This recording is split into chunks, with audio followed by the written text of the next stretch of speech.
In Indonesia, it's also common, man with the name Muhammad Wisnu. Oh, really? The first stereotype is the Indian always nod the head like. So the Indian always cook food with hands, like like this. I don't know, it looks like a what? Like a dragon face. Dragon face? Yeah. Like Is the dragon mouth, face? The mouth, yeah. Is it Ravan? Huh? Ravana? Rawon? Yeah. Rawon? Yeah. Rawon is food. No, not ramen. It's Halo Sobat The Karanganyar, ketemu lagi di channel ini. Lagi-lagi dengan saya, menirnya The Karanganyar. Seperti biasa kita akan melakukan podcast bersama teman-teman mancanegara. Ya. Selama ini memang di perkebunan kami sering mengundang teman-teman dari mancanegara untuk belajar perkopian di sini. Dan sini kita menyambut Miss Sarya. Kira-kira dari mana? Dari India. Oke. Yes, namaste. Namaste. Okay, so what's your long name? Shaurya Shukla. Shaurya Shukla. Yeah. Okay, Shukla is my family name. Shaurya Shukla, kita panggil aja Mbak Kajol. Oke. Okay. First, tell our friend what is your intention to go to this place.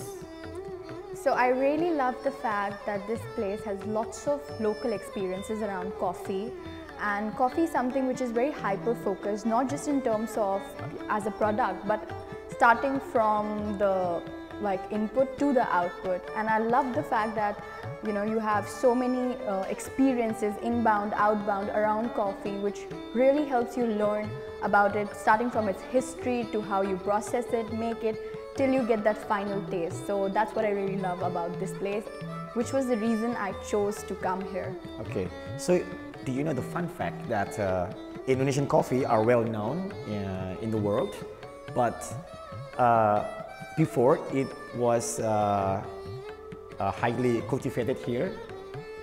The coffee came from Malabar in India. Oh. Did you know that? No. So the origin of coffee was from Africa, and then it was traded by the Arab people, and then the Dutch brought it to India and cultivate them in Malabar coast. You know Malabar? Yeah, I know. Yeah, and then they brought the coffee to Java. Oh, I see. From such a long way. Yes, till here. Yeah. Dan kita tahu ya teman-teman, kita itu sharing budaya yang banyak sekali dengan India. Kita terinfluence banyak banget. You know that Indonesia is well influenced by Indian culture. Like, for example, even the name of Indonesia. Oh, really? Indonesia. Okay. Indo. Our original name is not Indonesia, it's Nusantara. Oh. Yeah, the name of my son. Oh, so why is it Indonesia? Like, what does Indonesia Yeah, stand it was two British, I don't know, a British historian that gave us the name Indonesia. Indo means India. And Nesia came from Greek word Nessos. It means archipelago. So Indian archipelago. So for them, we're just the archipelago version of India. So sad. And it's so surprising for me to know, because I was not aware of this. Like, I think most of Indians don't know that how much similarities we share with Indonesia in terms of cultures, name, food, and even Hinduism. Yeah. So it's... You didn't know before you come here? No, I didn't know that. I'm sure some people would know, but for me, I didn't know about So what is your... what did you think before you come to Indonesia? Okay. It's only the Muslim country, or? Yeah, I thought it's predominantly an Islamic country. Of course, yeah. But when you talk of Indonesia, you don't talk too much about Java, right, or Sumatra. You mostly, I think Indonesia is primarily famous for Bali. Because that's how people come here. Like, they watch all these travel influencers on Instagram, and they see them partying and see the beautiful nature and flora and fauna of Ubud. So I think that's what draws people to Bali. But When I came here, that is when I got to know how similar it is in terms of culture and some words. Yeah. They're so similar, like in Indonesia and in Hindi. Can you figure it out? What the meaning of word that I say? Utara. Utara. Uttar. Yeah. Is it west or North. Oh, north. Biasa cewek nggak paham utara, barat, timur, selatan. Oke, dunia. World. Yes. Yeah. Dunia. Manusia. Huh? Manusia. Humans. Human. Kursi. Kursi. Topi. Topi. Yeah. Raksasa. Huh? Raksasa. Is it protecting? No, raksasa. No. Raksa. So we call raksha as protecting. Not giant. No. No, but we have the word from the Sanskrit. Okay, Yeah. it might be too Hindi or too Indian word. Okay. Yeah. So now I'm being more Indian than you. Bumi. Bhumi is Prithvi, this land. Iya, Earth. Yeah. Ya. Jadi banyak banget.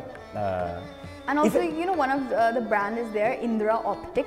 So Indra is like eyes, and optic is like optical lenses. Yeah. So that is Indra is also a Sanskrit word. Yeah. Yeah. Indra also the name of one of the famous comedian in Indonesia.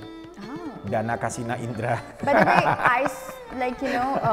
when I came here, I heard so many names which you call as Javanese and Balinese name, but they are so similar to that of Indian This is names. the unique thing of Indonesia, even though we are predominantly Muslim, but it's also common for a Muslim to have a Hindi name. Like my name, Wima Brahmantia. Wima is similar to Bima. Oh. Bima? Brahmantia, Brahma, the kasta. And my caste is Brahma. We are in one kasta. So, in Indonesia, it's also common, man with the name Muhammad Wisnu.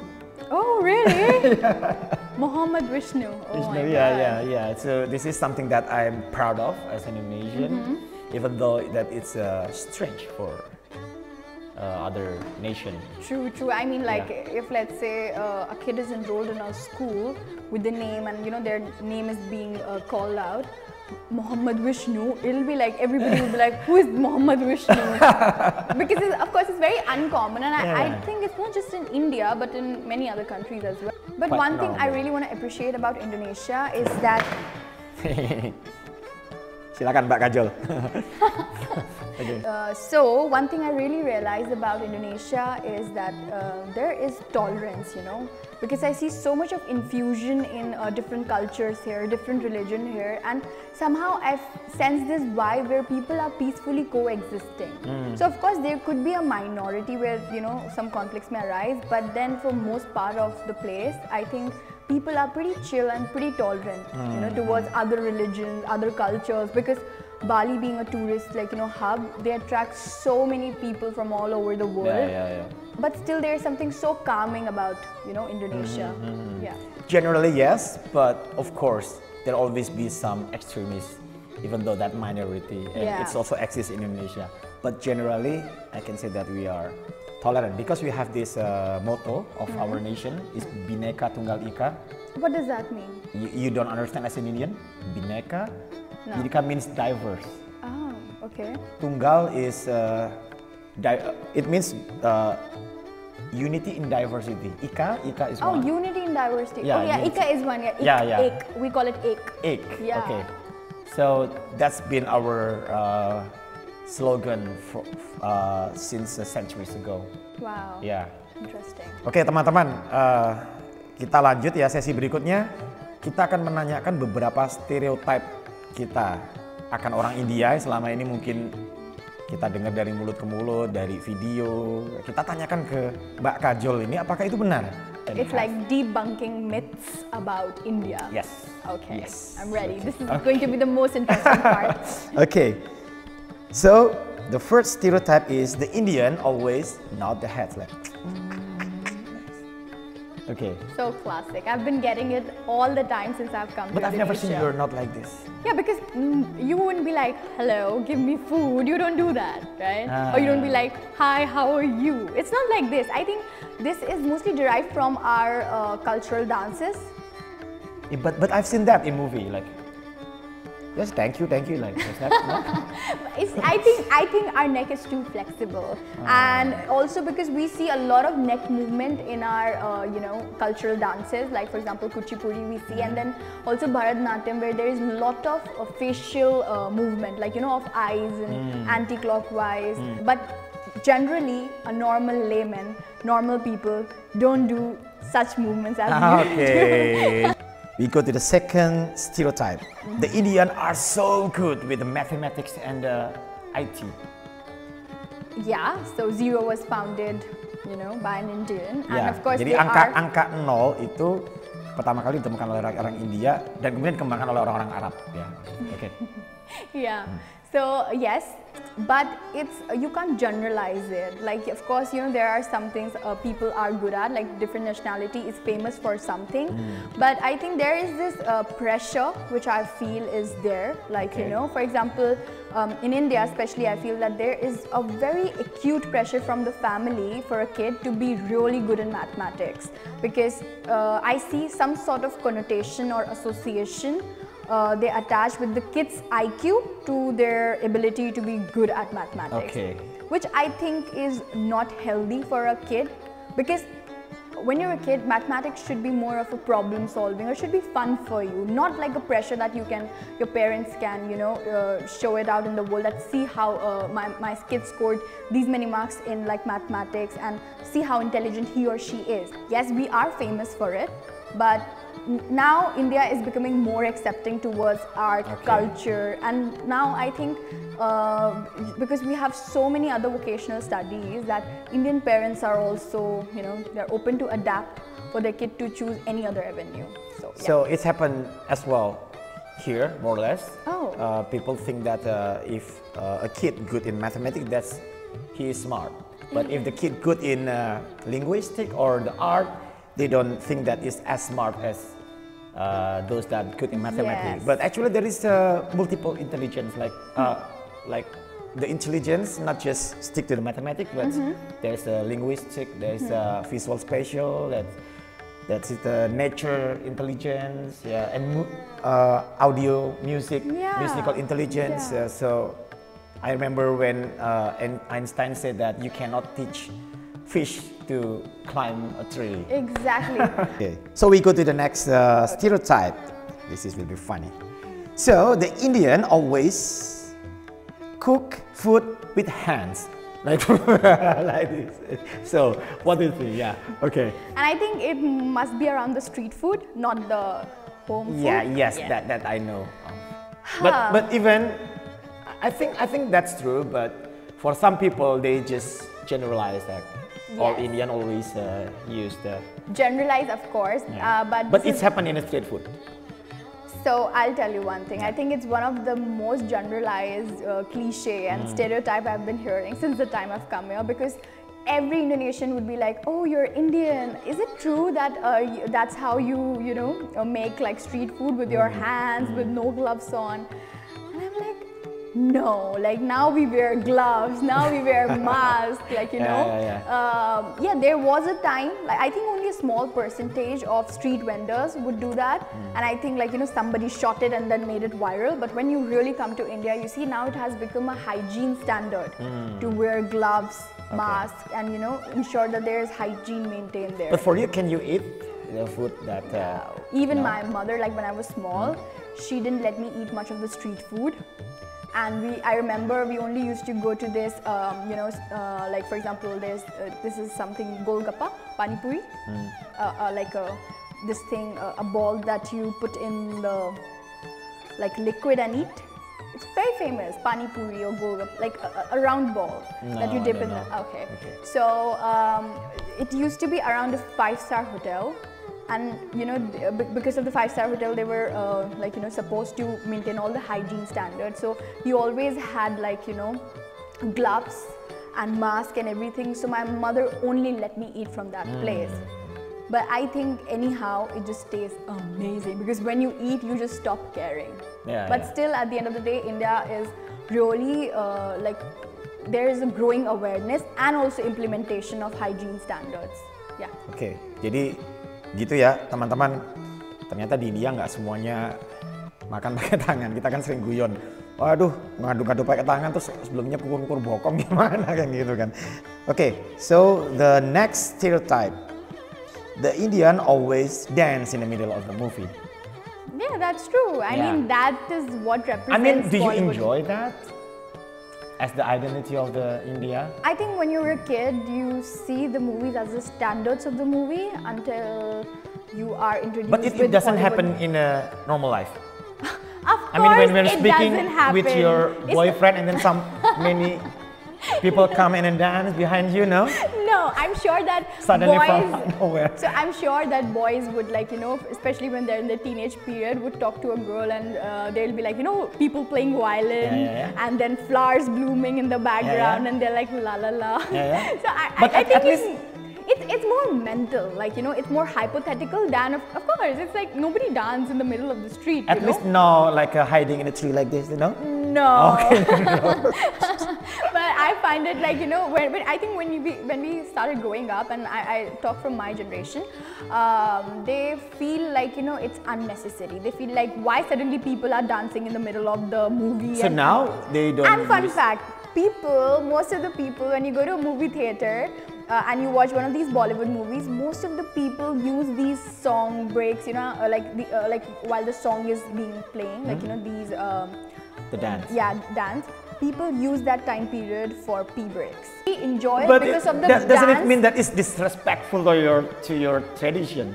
Yeah, I won't say everybody do it, but so the thing is that dance is very important for India.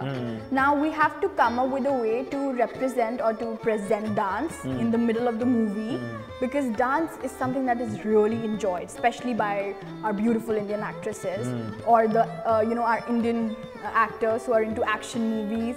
So people really love to see that, and I must say some people mostly come to you know, movie theater to watch these movies for the dances. That is why I think in Bollywood it's a custom to incorporate dances in the movie so that people can enjoy. I think you should never leave that.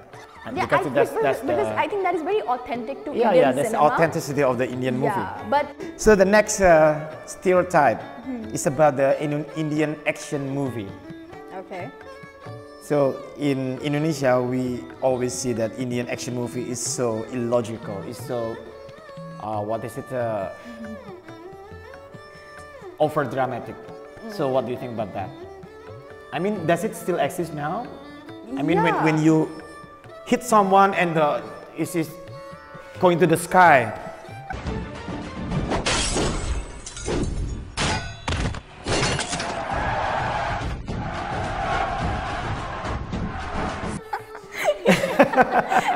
The fact is that we know it's dramatic, we know it's over dramatic, but still there's something in us that really enjoys that drama, because somehow it doesn't become like, you know, we don't become serious while the action is going on. We start laughing that, you know, how this.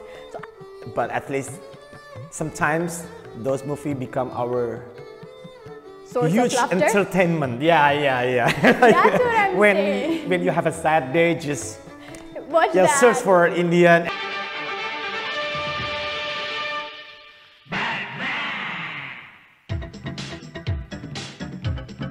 Indian action Even movie. like, Yeah, you know, yeah. you see that on Instagram, there's a growing trend of people finding these old movies with similar action and, you know, like similar dances, and now the tagline is, can you find the physics behind it?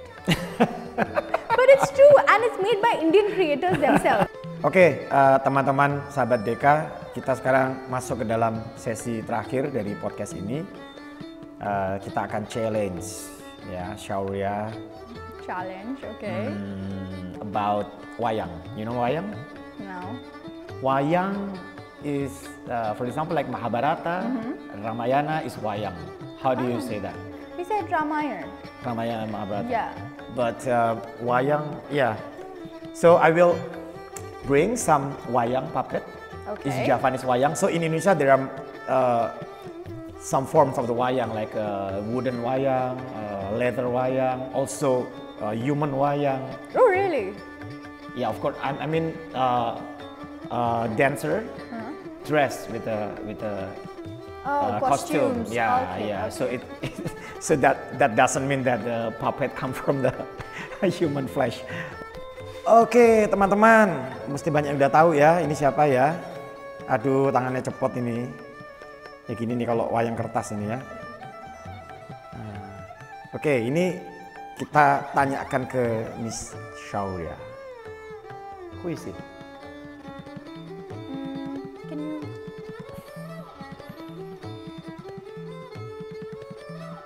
I don't know, it looks like a what?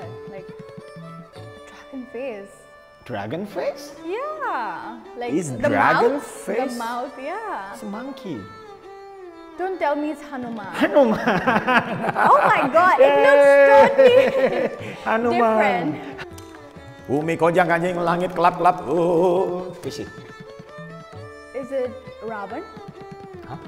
Ravana? Rawon. Yeah. Rawon. Yeah. Rawon is food.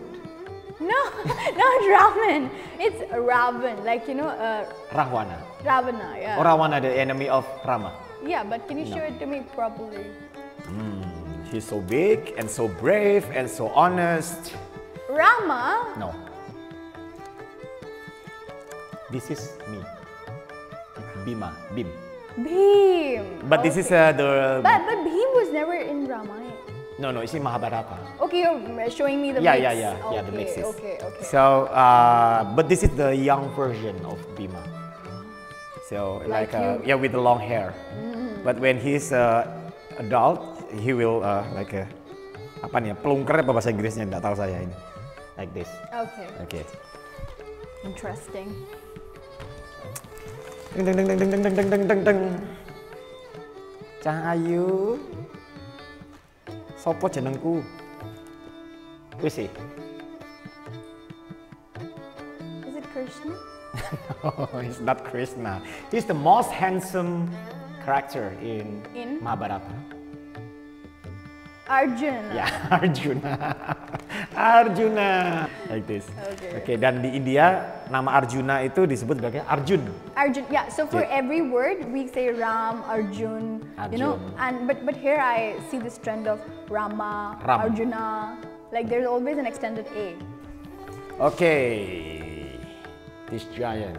Who is he? Ravana. No. Close. Okay. Close to Ravana. Is it his brother? Yes. I'm How do forgetting you say his that? name. We call him Kumbhakarna. Kumkaran. We call it Kumkaran. Kumkaran? Yeah, he used to sleep. Yeah. He's a gentle giant. Yeah, gentle heart. Yeah, Gentle true. heart giant. True. Yeah. And now I will give you 1 million rupee if you can figure it out. Who are they? You have to tell me, is it from Ramayana or Mahabharata? From Mahabharata. These are 4? Yes. Are these Kauravas? This called here Punakawan. Huh? Punakawan. Are these Pandavas? This wayang doesn't exist in Indian Mahabharata. It only exists in Java. That's why he put a monetary this thing on his calendar. Because I didn't know. So clever of him. So this is Semar, Gareng, Petruk, Bagong. So they are like a comedian in the story, but also. Oh, there was a comic relief in the story. Yes. Okay. So like the follower of Pandava, but they also wise. And this wayang actually came from like a Islamic missionary. So it's made by Islamic missionary in Java. Oke, Sobat Deka, kita sudah ngobrol asik dengan Miss Shaurya. Jadi di akhir sesi podcast ini kita ingin dengarkan message dari Miss Shaurya kepada teman-teman semua. So can you give some short message before you we close this session? Sure. So I think this plantation is really located in a very pristine place of Bleether, away from the city, and it's amazing. The moment you enter this plantation, it vibes differently, and I love the fact how everything, again, as I would say, which drove me here was its hyper local experiences around coffee. And I think if you are in Java or if you ever travel to Indonesia, it's a must to visit here because it gives you the most authentic cultural and coffee related experiences, and of course the coffee tastes amazing. So that's all. Syukriya. Ya, terima kasih. Oke, terima kasih teman-teman udah menyimak. Sampai ketemu di konten berikutnya. Bye-bye.